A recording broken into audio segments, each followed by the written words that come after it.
If you can hear me, please write something again in the chat, just to make sure that you can hear me. Hey, awesome. Let's start. About modal verbs, this is something that here, here Masha is written as H-E-I-A-R. So today we're going to talk about modal verbs. This is the topic that you chose yourselves a week ago. I will try to tell you the main points that are easy, and if we have time, I will try to tell you about present perfect infinitive, but not in details because I have a separate webinar about present perfect infinitive. Namely, what is present perfect infinitive? It's something that students normally call modals in the past, which is stupid because modals in the past are modals in the past, and present perfect infinitive, it's a bit different matter. So, to begin with, I don't like to give you the whole list of modal verbs and just without dividing them somehow, because some modal verbs have some certain rules and some other modal verbs do not follow these rules. And you probably, as you can see on the picture, you know these ones. There are 8 of them. They're not modal, they're not main modal verbs. Actually, we call them central modal verbs. Central modal verbs, there are 8 of them. Must, may, might, shall, should, will, would, can, could. So each of them has its past form except for must. Must doesn't have any form, like any past form at all. Central modal verbs follow the same rules. All of them, they have the same like pattern. Let's write it down. So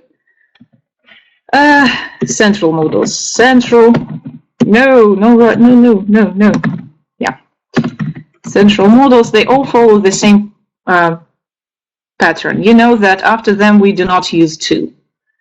So I don't know how to.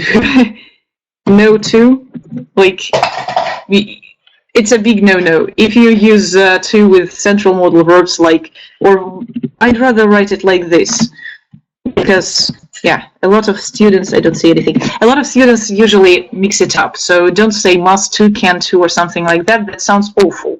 Why? Because grammatically, in the notion of a modal verb, which expresses modality, namely what you feel towards something, they basically express your opinion, your thoughts about some action, whether you are sure or whether you are not quite sure in the action.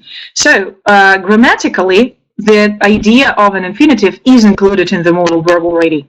This is why we say that modal verbs are usually followed by so-called bare infinitive, so an infinitive without any particles, because particle is included in there. Difficult to understand, but just know that with these 9 verbs, we normally do not use the particle to. That leads us to one astonishing discovery, that if you know that modal verbs are followed by a bare infinitive, although we do not precede the infinitive with to, that means that modal verbs are never followed by ing verbs. They are never followed by a participle. I don't know why, but every day I hear that I can going, I can doing. No, never, because modal verbs do not have infinitive, do not have gerund to them. It's impossible. Moreover, modal verbs never take the form of a gerund. So you can say I canning doing something, or I am canning doing, or I'm canning to do. This is something impossible, totally impossible. Also, apart from no to, no ing, we never use auxiliary verbs with modal verbs, because they are auxiliaries themselves. I will show you a picture a bit later. You will see the groups of all verbs, auxiliary verbs in the English language, and modal verbs are auxiliaries themselves. That is, when you want to put them in negation, you put the negation right after them, as if you make a negation for the verb to be. I am not a teacher, I cannot teach, for example. See, it's the same. I am not, I put the particle not after the verb to be. Same happens with the verb can in the same sentence, like I cannot teach. So no, do not say I don't can't, or must I can, do I must, or something like that. What else? No to, no ing, they are auxiliaries themselves. Of course, since they are modals, we never put, and since they are auxiliaries themselves, we never put any s endings for the third person singular for present simple. Never. You don't need it. You don't say he can read or he can read. No. He can read, she can read, she may go, she may come, whatever, but no s. And one more thing, or probably not here, or probably not here. So these are 4 basic rules for central modal verbs. And to oppose central modal verbs, we have semi-modal verbs. I will talk about them later. I will give more information about them. But I can write them, some of them. You know them. Have to, ought to, used to, need to. And see the difference. All of them are followed by to, which is totally unacceptable for central modal verbs. All of them, not all of them, but 2 of them require the s ending, and consequently they require an auxiliary verb. So he has to, and does he have to? She needs to, does she need to? So they break the rules of central modal verbs. Why do they exist? Because they, first of all, they serve as synonyms, and secondly, they help to express modality, which is not expressed by central modals.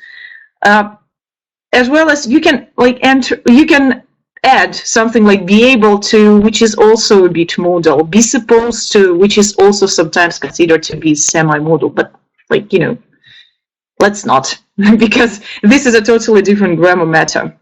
Going back to this picture, each and every of these verbs has its own meaning, and you probably know this meaning. Let's see, type in use and I will add something on the go.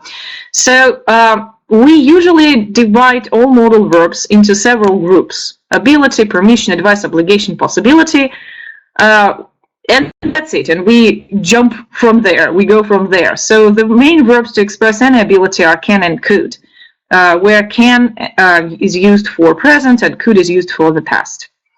I can say I can speak English. That will mean that 100% if you send me to Great Britain, I will not die there trying to buy food. So it's excellent. I can speak. It's 100% ability. He could run 10 kilometers. Now he has lost practice.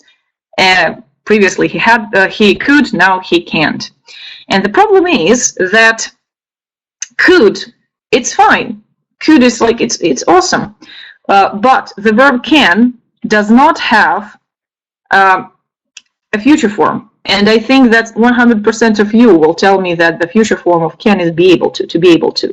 But again, all students usually forget that this nice thing, be able to, is actually not only, it is used not only for the future. I can easily use it for the past, and I cannot switch the pages for some mysterious reason. For example, you know that to express future, really, the verb can doesn't have any future.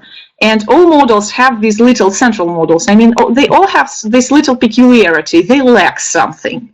So the verb can lacks a future form. It takes its synonym be able to be able to, and this synonym can go to the past form easily. For example, we could see the fire from our windows. Oops. And for example, people were able to get out of a burning building. Or if we want to connect them somehow, then the burning building. Now look at these sentences and write in the chat what is the difference. Why can't I say people could get out of the burning building? Why do I use were able to?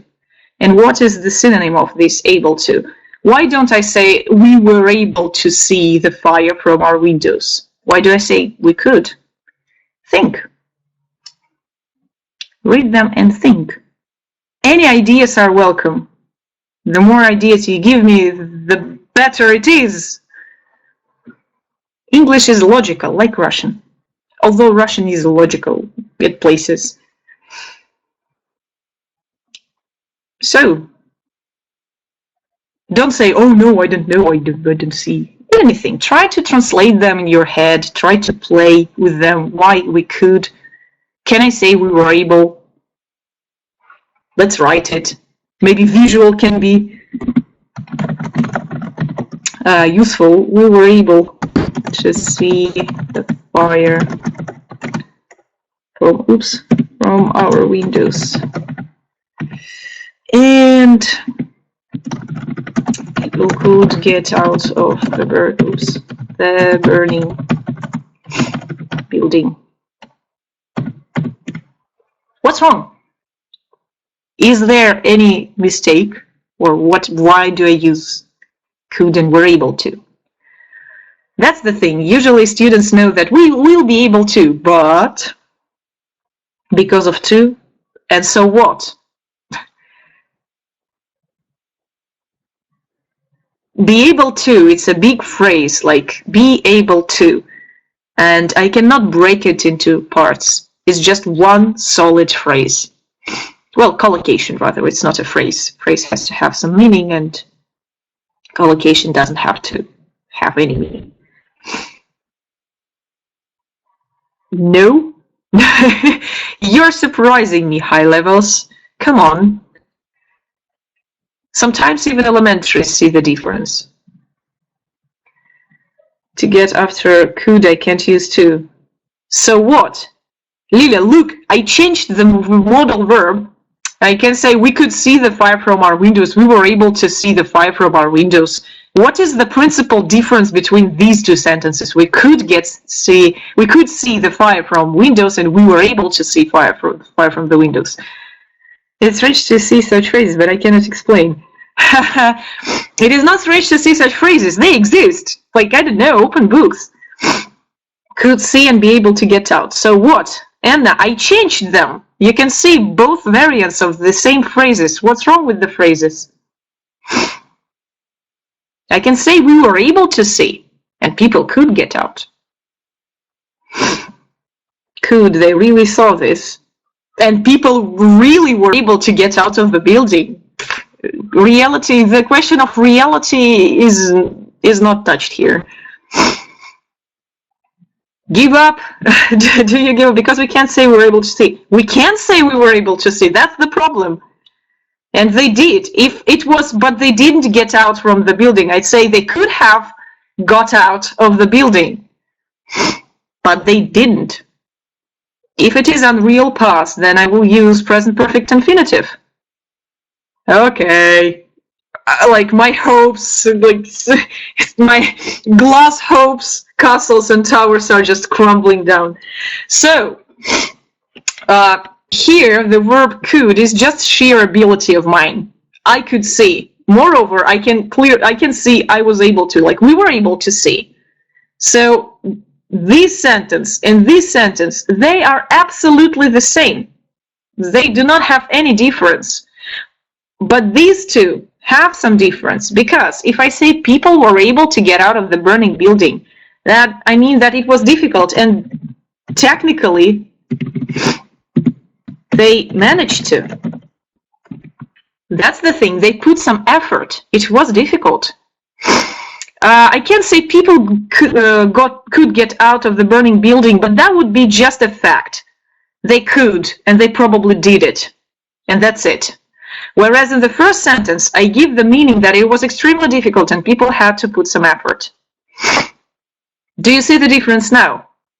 Им удалось выбраться из горящего здания, и они выбрались из горящего здания. Ta-da!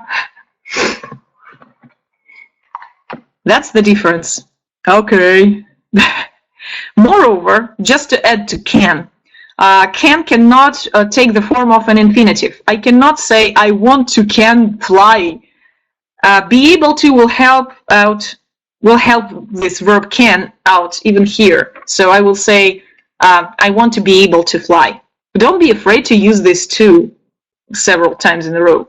It's okay. I want to be able to do that. I'd like to be able to do that. No problem at all. Going back. Permission. Can, could, may. When I give someone permission or when I request any kind of permission, I use these three verbs. The difference between them is the degree of politeness. So probably you remember from school that when you are late at the class, you knock on the door and you have to say, may I come in? May I come in? It's like for the sirs with monocles, may I have a cup of tea or something like that. So it's very, very, very formal.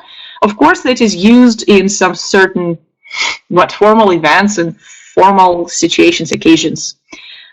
Could is used basically everywhere all the time. This is just a polite form of the verb can. May I sit here, as you see in the example here. It is very, very formal. Could you help me? This is a very polite form for your daily life. So normally everything that you will hear around you will start from could you help me? Could you please repeat that? Could you do that? Could you do this? And of course, permission in terms of can, parents would not say to their parents, you, to their kids, like, you may not come out tonight. They say, you can't go out tonight. Just can't. You go away, like, to your room, sit there, and don't go anywhere. So that's the difference, basically. With can't, by the way, while I remember, with can't, please do not try to write it like in full when you don't know, if you don't know that it is written like that. The full negative form of the verb can looks like this, and its contraction looks like this. And be careful with contraction, because it is pronounced in British English it is pronounced as can't, and the sound ah, the very deep sound ah, it is pronounced here in the throat, behind your sternum, basically behind this bone in your chest. So it's ah. So can't. Normally Russians cannot pronounce that, and they say can't, which is a swear word in the English language, meaning female private parts. So avoid that. If you cannot say I can't do that, it's better to say I can't do that, saying can't and in your nose here. So can't is pronounced here, whereas can't is pronounced here. It's easier this way sometimes. It helps you not to make mistakes, because when Americans hear Russians saying I can't, that's very funny, actually, incredibly funny. It's like bitch and bitch, you know, that sort of thing. Then the only verb that we use, the only central modal verb that we use for advice is the verb should. You should do your homework, I shouldn't drink alcohol, and that's it.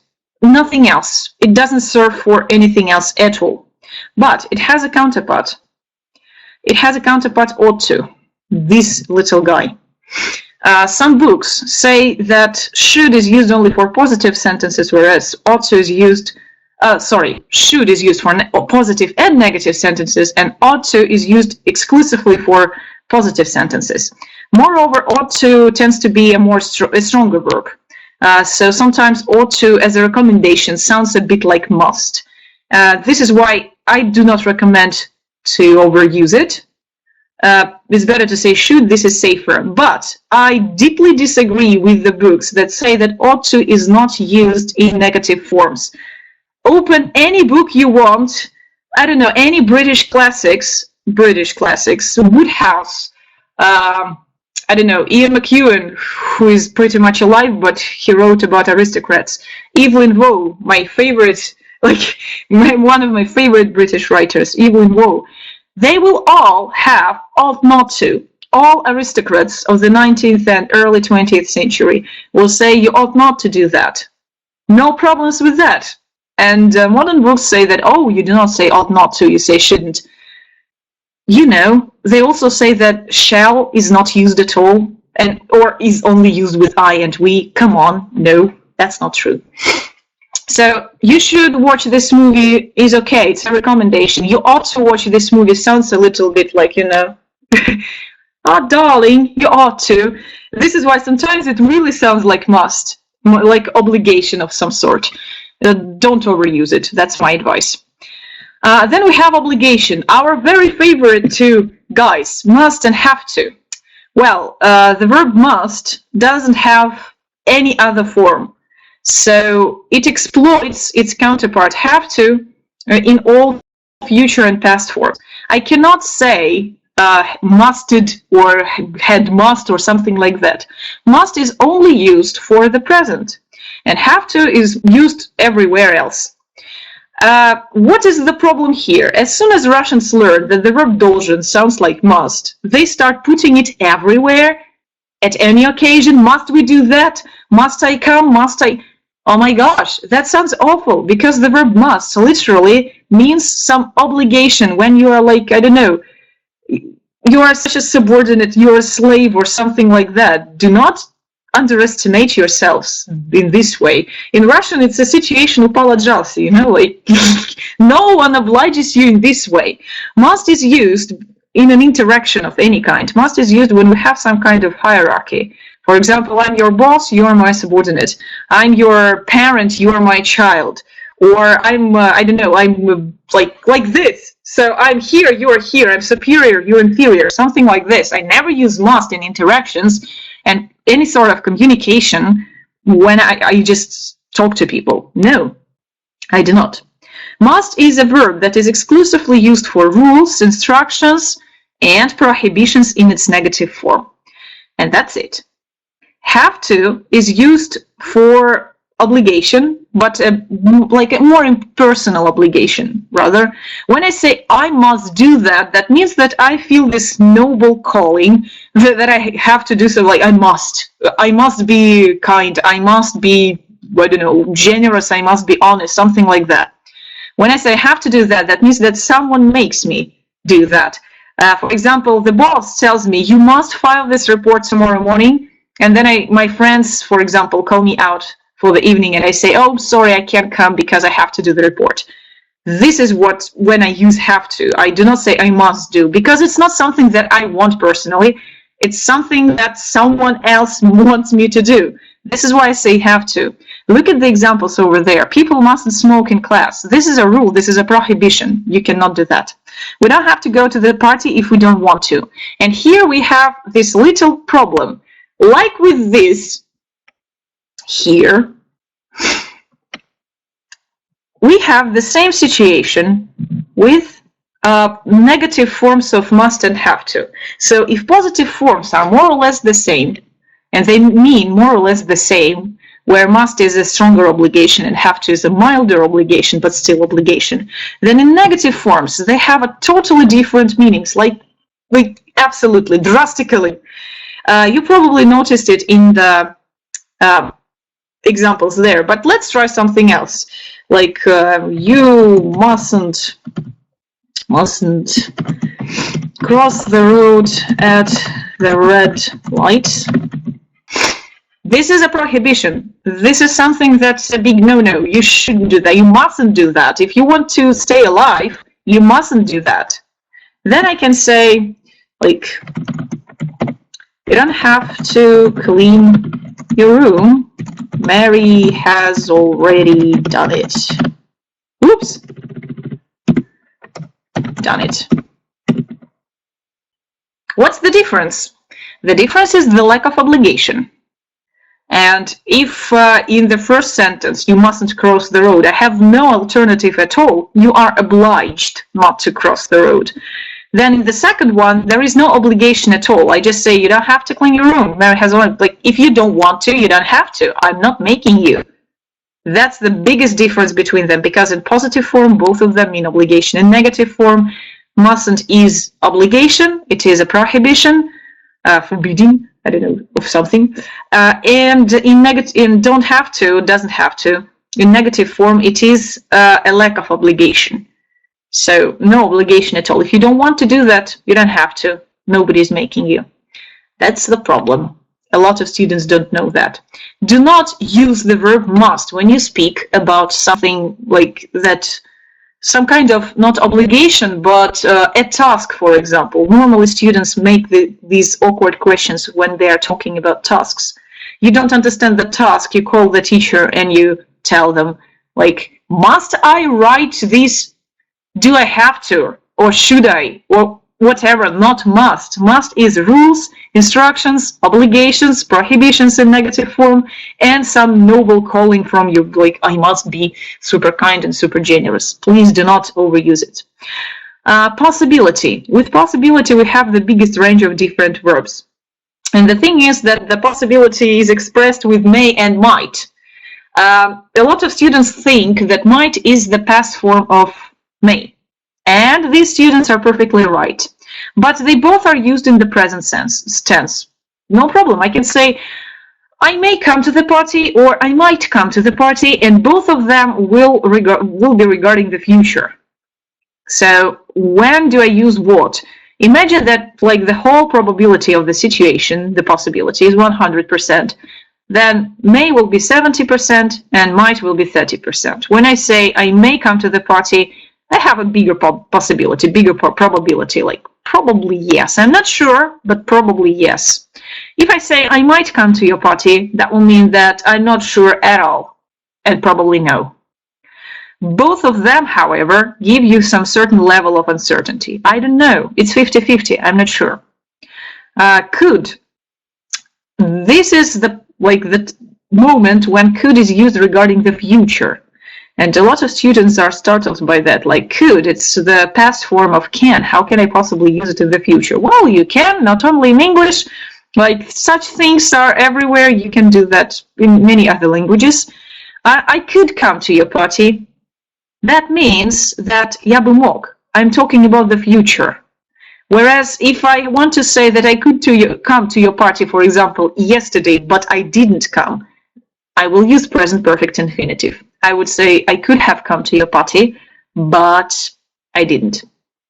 So this is why we use could there for the future. I could come to your party. Мог бы прийти.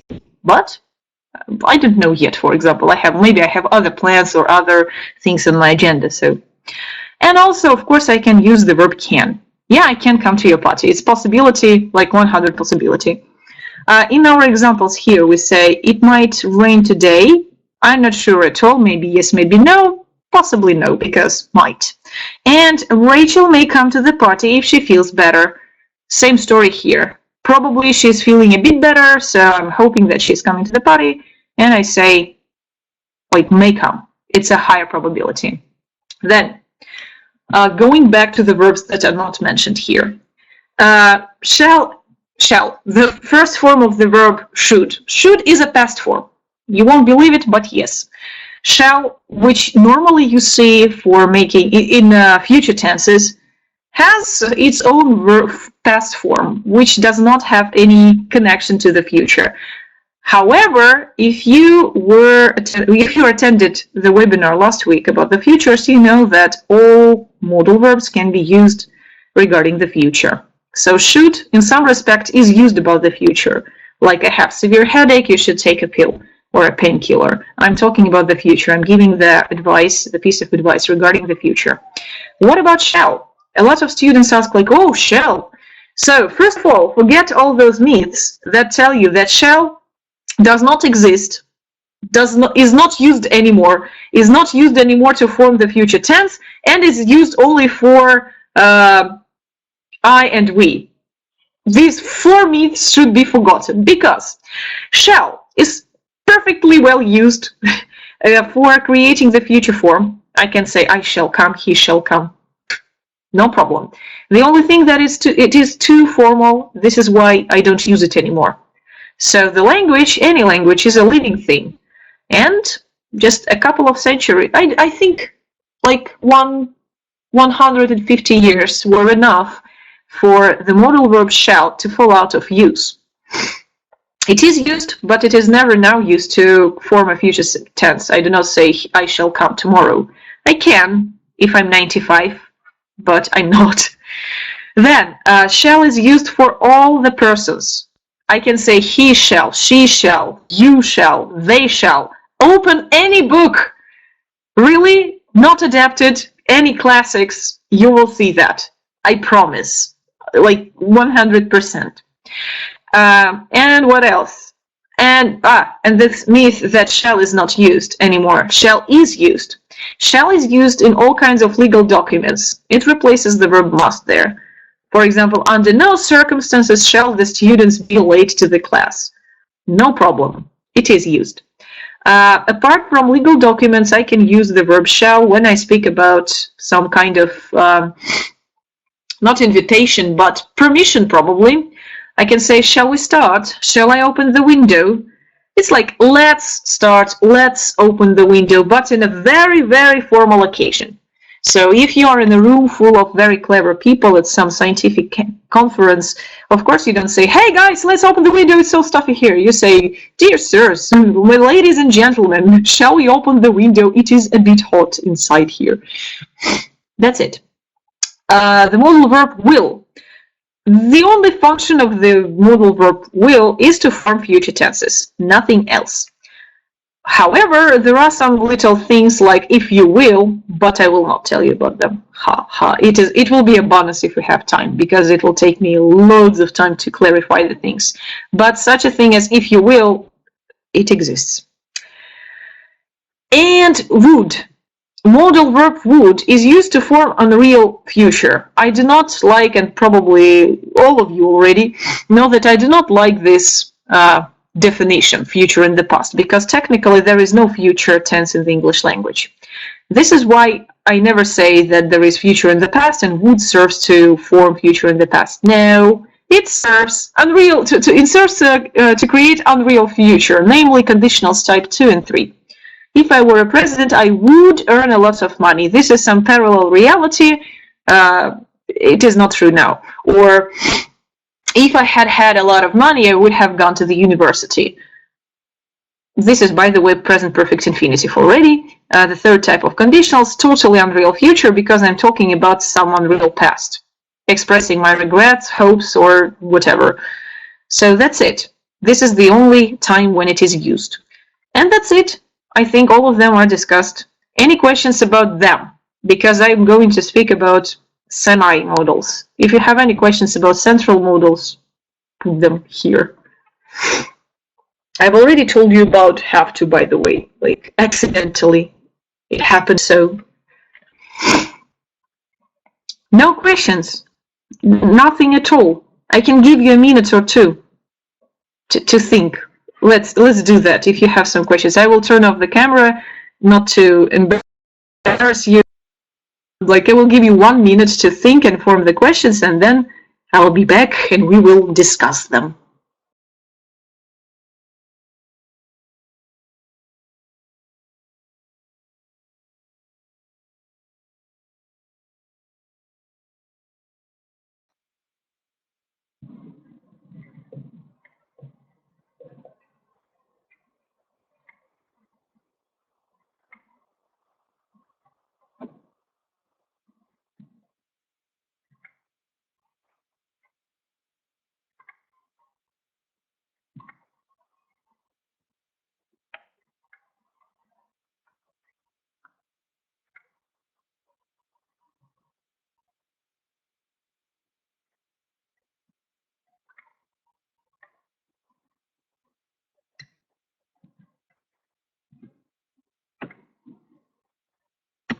Okay, I could have come yesterday. Please explain and translate once again. That will mean that I could, but I didn't. Я бы мог прийти вчера, но не пришел. That's what it will mean. I could have come. Я мог бы прийти in Russian is inaccurate. Why? Because я мог бы прийти refers to the future as well as to the past. В русском языке у вас нет категории вот этой вот, что мог, но не сделал. Вам приходится объяснять вот такой формулировкой, что я мог бы прийти, но не смог. Мы можем сказать, я не смог прийти, но не получится сказать, я мог прийти, но не пришел. Please tell me and when we can use ought. Well, ought to, first of all. Secondly, it is the recommendation. It is a synonym of the verb should. And it is used mostly in positive sentences, although usage of negative sentences is also possible. And sometimes it sounds like must, so do not overuse it. If it is a friendly conversation with your friend and you are giving a recommendation, it's far better to stick to should. So, back to could have. В русском языке у вас нет такой категории, поэтому на русский это никак не перевести. Лучше сказать I could come, but I didn't come. So, I could have come yesterday. И вот в английском сочетание этих трех глаголов будет достаточно, чтобы дать прям вот исчерпывающую информацию, исчерпывающую, я не знаю, исчерпывающую информацию по поводу произошедшего вчера. Might скорее нет, may скорее да. Well, technically they're both pretty 50-50. But yes, when you speak about may, it is a little bit higher, although not certain yet. Might is a little bit lower and not certain yet. Can you repeat, please, about must and have to, must? Yes, I can. So must is used for instructions, Like, you must wear uniform at all times at school, for example. Must is used for rules. Must is used for obligations. The rules like you must drive, like you want, what? Everyone must, I don't know, wear some protection while rolling blading or something like that, rollerblading. Then we have obligations when you must do that. Either it is a hierarchy or it is some instruction at work. If you work at some plant or factory, of course you must do some things in order to survive there. So also must is used for your personal noble feeling, like I must do that. That means that no one makes you. You feel that you need to do that. Whereas have to is used when someone makes me do something. It is more impersonal. Normally, you do not tell your friends, like, oh, you must do that. Hierarchy, you and your friends are equal. So if you say you must do that, you're putting yourself a bit superior. This is not very good. This is why in an informal setting, you would say you have to do that. And if it is a must, then like it is already very, very, very hard. Must is a very, very strong word. In positive sentences, they are pretty much the same, with this difference between too strong and impersonal. In negative form, do I have it here? Yes. In negative form, mustn't means absolute prohibition, whereas don't doesn't have to means lack of obligation. Like, you don't have to do that means if you don't want to do that, don't do that. Can you repeat, please, about shall and will difference? There is no difference between shall and will when we talk about the future. If, like, making the future tense. No difference at all. Completely. No. The only thing is that shall is normally nowadays. It is not used to form future tenses. You can say it in some older texts, but nowadays, no. And, of course, shall is used for legal documents in place of must, and for invitation, like very polite request, like shall we do that, shall we start, shall we open the window, shall we open the door, whatever, something like that.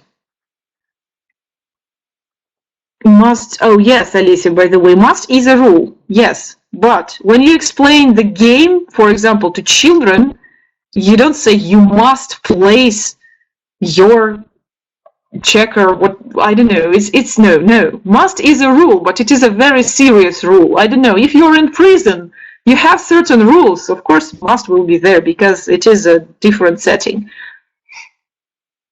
For example, what? A rule with must?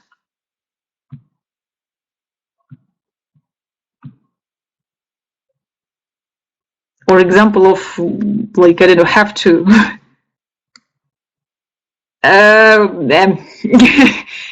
Indecipherable. Make it English, not Russian English.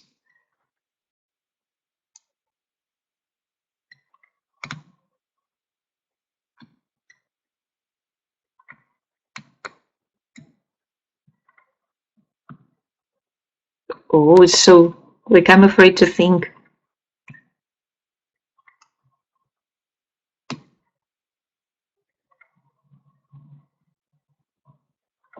I remembered like this, you mustn't drink and drive. The following rules must be followed. Shall we go ahead? Why not? Shall we? They often, very often, they just say, cut it to shall we, and show what? Like, shall we? Showing to papers, meaning shall we begin working with the papers, or shall we? Oh, showing at the door, like shall we go out? Shall we open the door? Yes, sure. But we can say you must be kidding is not a rule. What about this case? It's not true. Must be kidding. By the way, kidding with double D. Thanks for reminding. Must be. Должно быть, ты шутишь. Yes, it is not a rule. It is a special collocation for должно быть, ты шутишь. Я не верю. You must be kidding. Oh, he must be late. Наверное, вот, судя по всему, явно. If you remember this little thing that должно быть что-то так. Должно быть ты шутишь. Должно быть он опаздывает. Должно быть это заняло много времени. Like it must занимает. It must take so much time. If you remember this, then in present perfect infinitive, it will be much, much easier to remember must have done something, the meaning of this construction, because it's different.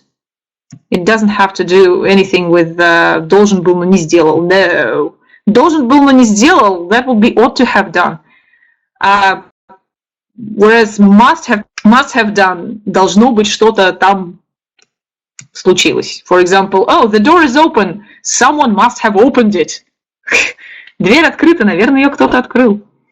So yeah, this is a special form to say just должно быть. Anything else? Nothing at all. The questions. Okay. I have promised to say to show you auxiliary verbs things like do not look at copula because it's very difficult for you for now. It is difficult even for linguists. So we have non-modals, yeah, also called primary auxiliaries, and you know them perfectly well because they serve for create. They usually are used to create tenses. So have for perfect, be for continuous, and one present simple case. Do for present simple, did as well for past simple, had for past perfect. Here they are non-modals. Then we have modals, which are all of them central modals, all of them are auxiliaries, and we have semi-modals. You have so many of them. Yes, be going to is also considered to be a semi-modal. Used to, would rather, ought to, be likely to, be supposed to, so many of them. I will repeat myself and say that they are semi-modals because they express modality, after all of them. But they do not follow the regular rules of central modal verbs. This is why we can call them semi-modal verbs or half-modal verbs. That's the difference. Let's talk about them in details, which are listed here. So now you know the difference between must and have to. Also, don't forget that have to will change must in past tenses and future tenses. And since none of the central modal verbs is used in infinitive, if the need for an infinitive arises, use have to. Ought to, as I have explained already, it is a synonym of should. And now let's talk about used to and need to. Used to actually, in itself is a big topic because used to also encompasses other expressions, be used to and get used to. And each of them means a different thing. Not so many students are able to grasp it quickly, but used to itself is very often considered to be a semi-modal. As get used to and be used to are like be used to probably, and get used to is not considered to be a semi-modal as far as I know. I'm pretty sure that you know what it means. Used to is a special verb, a special phrase that is used only in past simple, always. None other tense is possible here.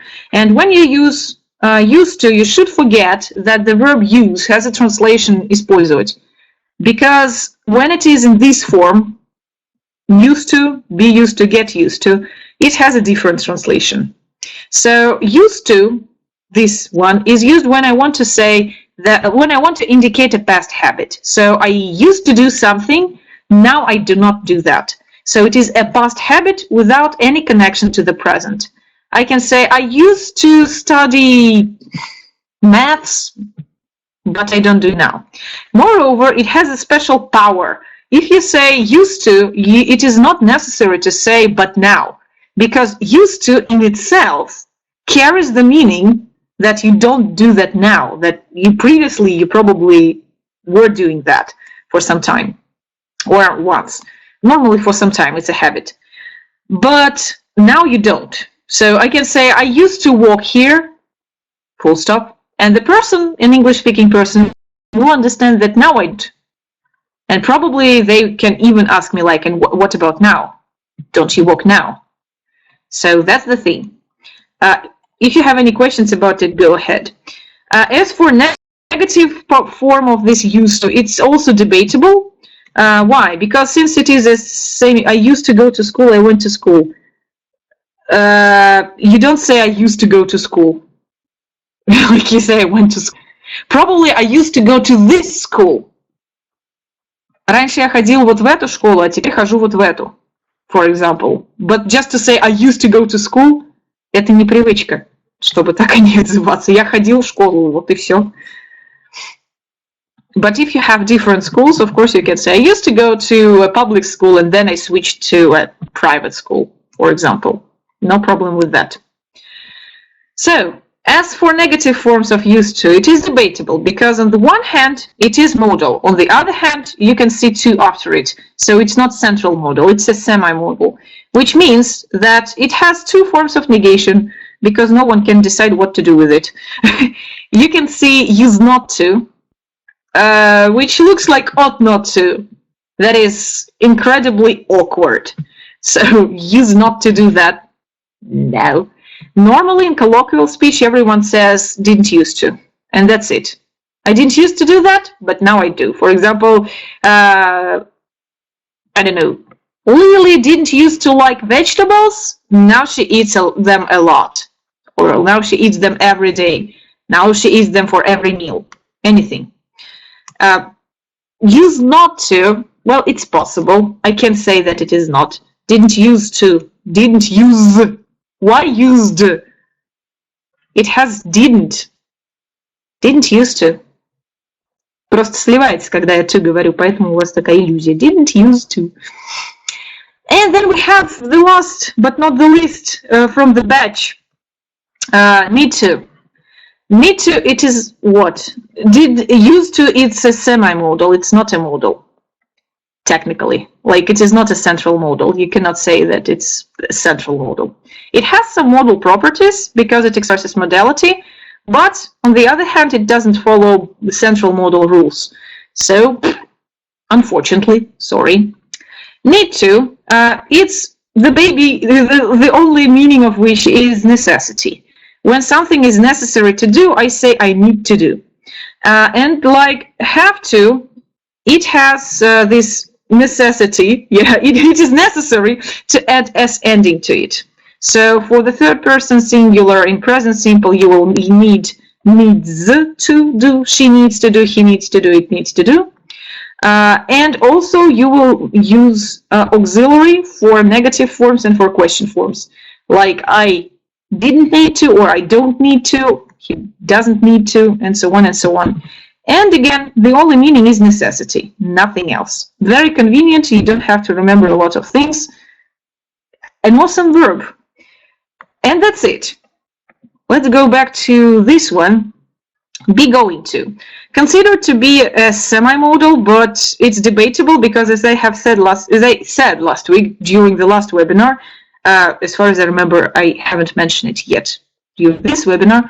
So be going to is considered to be a separate future tense by some linguists. It is not officially recognized as a separate tense, but some linguists think that this intention should be expressed with the help of some separate tense.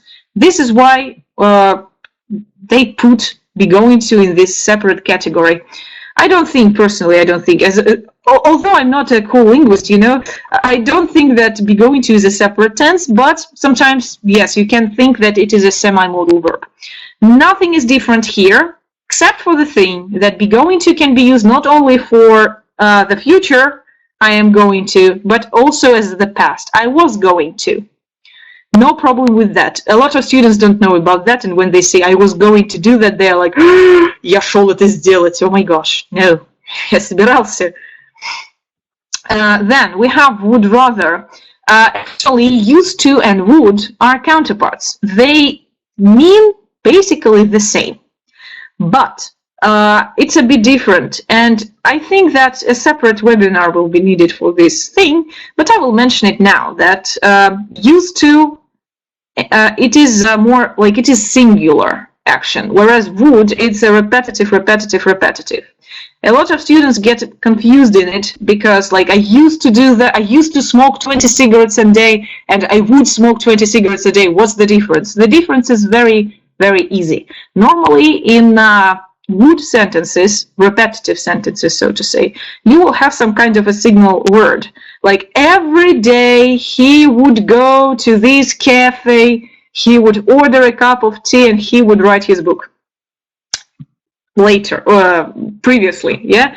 Every day he would do that and do that and do that. This is a very, very popular stylistic device. Instead of every day he used to go to that cafe.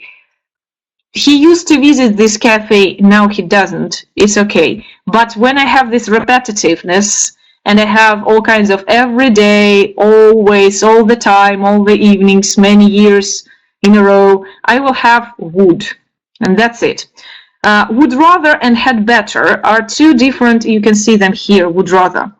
Would rather and had better are two separate collocations that are used for different things. I think last week I mentioned them, so I won't waste time now. And be likely, be supposed to, so many of them with be, they're called differently, and most of all, and mostly they're used like semi-modals, depending on what you want to say. Like, he's likely to appear at the party. I can say he may appear at the party, or I have to do the report. I am supposed to do the report. So basically all these be words, like be, likely to be, supposed to be, and many, many, many others, they usually just replace central modal verbs. Going further on, its possibility. We don't need that. Semi-modals, we don't need that. I will touch on it, but of course I don't have enough time to say everything that I want about it. But I had separate webinars about it. You can ask Julia for a link. So, modal verbs in the past, so to say, or a present perfect infinitive. To begin with, there are many forms of infinitive in the English language. So infinitive doesn't come only as to plus the verb. There are many other verbs, many forms of infinitives. One of them is present perfect infinitive. When I use present perfect infinitive, I speak about the past. So none of the actions that happen in the sentence where present perfect infinitive is present, none of these actions happens now or like will be happening in some time. So no, it's only about the past. It expresses various opinions about the past, depending on what you have as an evidence or what you want to say. So how to form present perfect infinitive? You take the verb, the modal verb, central modal verb, then have, then the verb in the third form. The verb have will not be changed in accordance with the tense, in accordance with the person rather. So he must have done, she must have done, not she must has done. Pretty much easy. And the meaning is various. I really don't think that you will be able to grasp everything. Let's see the most obvious ones. First of all, as I have already said, and I probably will better open this one. This one is a joke for the last minute. Number 7 here. Come on. No. Number 7, 75%. Come on. Don't pay attention to that. So, must. Let's look here. A lot of people think that must means должен, and if I say must have done, that will mean должен был, но не сделал. No. Must have done, as you can see here, expresses deduction, a logical conclusion, or probability. I have to have some tangible evidence towards something to use must. It is very cold, it must have snowed in the mountains. So I have this evidence, it is cold, and I make my supposition regarding this, must have snowed. I saw him leaving, he must have killed him. I have this evidence, I saw this guy leaving, he must have been a killer. So I'm pretty much sure it's a very, very logical conclusion. Whereas I cannot use he had to kill him, because in this sentence I will say ему пришлось. By the way, yes, that's a good one to understand the difference between had to and must have done something. Had to is пришлось, был вынужден, надо было сделать. As well as have to, I have to do that, я вынужден это сделать. I never say I have to when it is my opinion. To the question of the difference between must and have to, when I say I have to file the report for tomorrow morning, I say я вынужден, я должен, кто-то меня обязал. Whereas when I say I must, this is solely my decision. So must have done something, it is deduction. And if I want to say that something like должно было быть сделано, было обязательство, но не было сделано, then I will use ought to. So it will completely change its meaning, because we know that ought to in present is used to indicate what? Recommendation or advice. And some slight tint of the verb must in some sense. So ought to have done expresses an unfulfilled duty or obligation. Paul ought to have waited until the lights were green before he crossed the street, but he didn't wait. And as you can see, this but he didn't wait is not even included in the sentence. It is written apart for your understanding. Why? Because for an English-speaking person, for any English-speaking person, the sentence Paul ought to have waited until the lights were green before he crossed the street is enough to understand that he didn't wait. What is meant here is that there was an instruction. You must wait until the lights are green before you cross the street. And Paul didn't follow the instruction. It is an unfulfilled obligation. This is why I say he ought to have done it. And he didn't do it, and probably rip Paul, like rest in peace, yeah, something like that. This is a very, very, very big difference. Please do not confuse must have done and ought to have done. It's something that students do all the time. Like, I don't know, the homework must have been done. Должно быть. Она сделала кого-то сама. Don't do that. I think that we will finish here because it will take enormous amount of time to explain them all and to do the exercises that are here on the second page. So any questions about the verbs, go ahead, we can do it right now. And sometime later, probably I will have the seminar, the webinar about present perfect infinitive. I'm doing it quite often, you know, it's just every 2 or 3 months.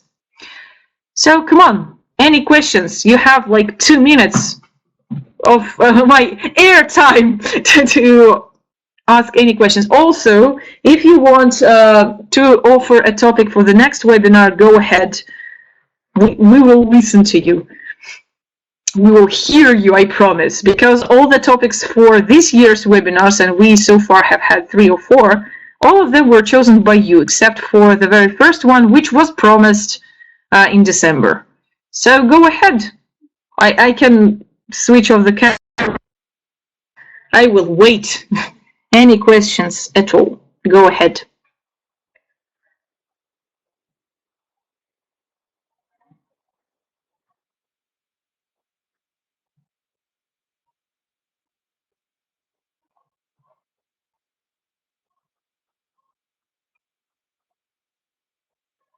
No questions. Everyone is sitting there quietly thinking like, what?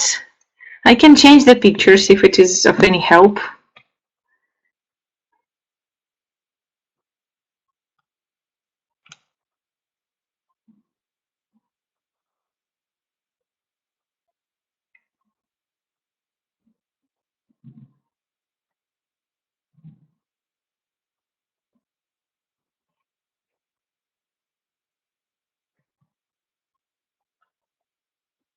Guys, if you don't have questions, you can offer the topic for the next webinar. Or I will choose something inappropriate. Something that I want to talk about. And believe me, usually it is something boring.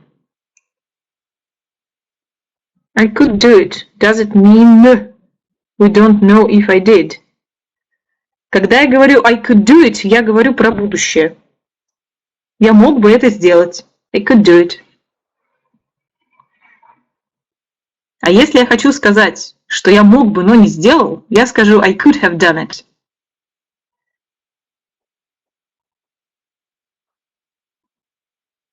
А если вы играете в детективы и хотите сказать, что это мог быть я, то можно сказать да, I could do it, но лучше сказать it could be me, потому что все-таки I could do it, если бы я это услышала в отрыве без контекста, я бы это отнесла к будущему времени. Can you help me? Is it polite? Polite enough, but if you are talking to a stranger, it's better to say, could you? And please, could you help me, please?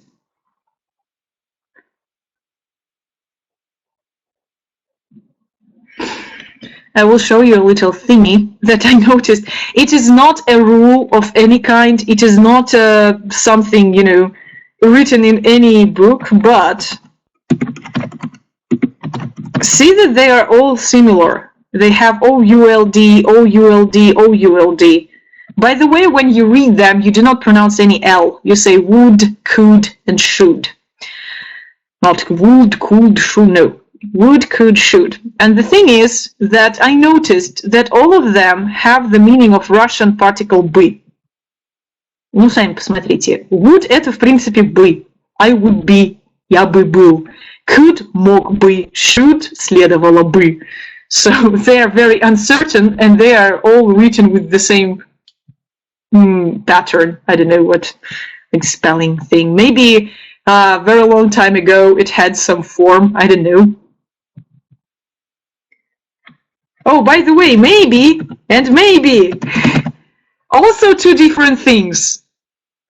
The first one is conjunction, and the second one is a modal verb plus an plus a notional verb. Be careful with writing. I will put them right like this.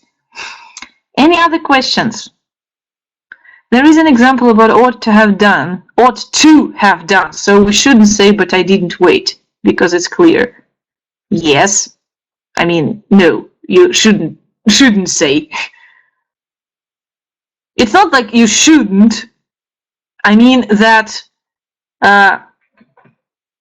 to say, like, if you say he ought to have waited the green lights till he before he crossed the road, you don't need to clarify, because ought to have done means that he had to, yeah, but he didn't.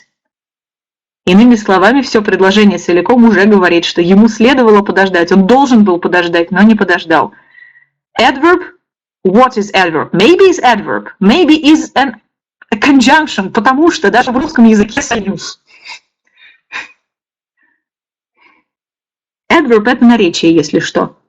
Потому что наречием вроде как отродясь не было.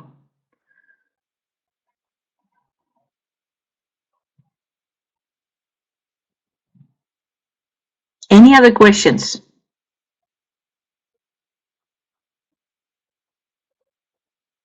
I can open, I'm afraid to open it, but oh yes, this is my favorite thing. I wanted to show it, especially this part.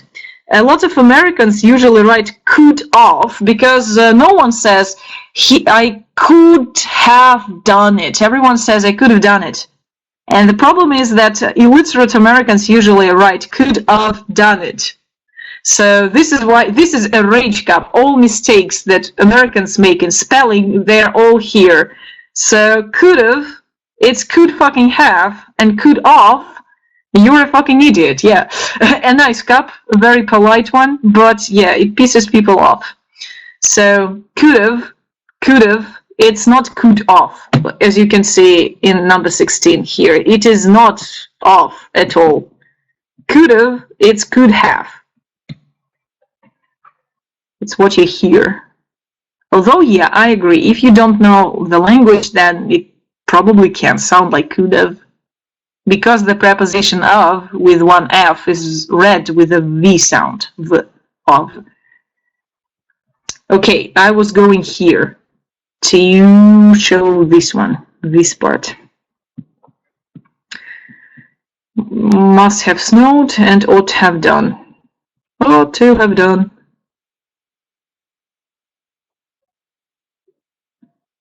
So see, in many examples, don't even look at explanations. In many examples, you have some clarifying text in brackets, but you don't say it in the sentence, because the English language is something marvelous. Like special sentence, special collocations can make the whole sentence understandable. Whereas in Russian, you have to write a huge explanation to something. This is why Russian text, when you translate texts from English into Russian, usually Russian texts are much bigger because of this. No more questions. Any topics that you want to hear, like to listen to learn about? Because basically I can do anything. It's up to you. Like any topic. All of them, please. I can start with the alphabet. That would be so fascinating. A journey that is idioms. Я по-русски поясню. Я никогда не объясняю идиомы. Вы хотите, чтобы я просто вам их все прочитала и прочитала их перевод? В чем смысл объяснять фразовые глаголы и идиомы? Все это просто надо заучивать наизусть. Ба-бам! Больше нет никакого рецепта. Я, конечно, могу вам рассказать, какие они бывают, и целый час вам переводить их, но какой в них смысл? Никакого. Читайте. So, Eugen, let's have an unforgettable journey with 26 letters, different sounds. Animals like C for cat, A for apple, B for bee, D for donkey. Yay! I love that. Anything else? Nothing. Then I will choose some severe grammar, like something awful. Awful schmofful, so that when you open the webinar, you're like, oh my god, no, never. Give up learning English and go away somewhere. Live there as a monk and don't do anything. It will be amazing to live as a monk, not learning English. I agree. Ladies, I have 3 different Yelenas here. Like, it's so... Come on. No one wants any topic to discuss? To be discussed? Beware. I usually am quite unpredictable with the choice. No?